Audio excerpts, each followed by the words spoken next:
Prime time news this evening. Country records deadliest day in the history of the pandemic.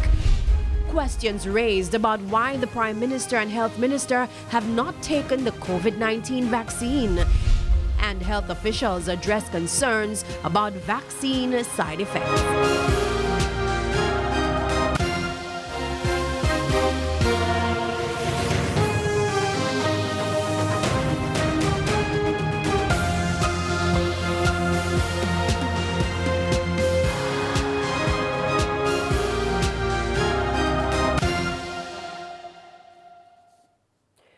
Good evening and welcome to Primetime News. We're on air and online at onespotmedia.com. I'm Janella Precious. Also this evening, the top business stories of the day, sports commentary, E-Prime and weather. But before the break, the feedback question.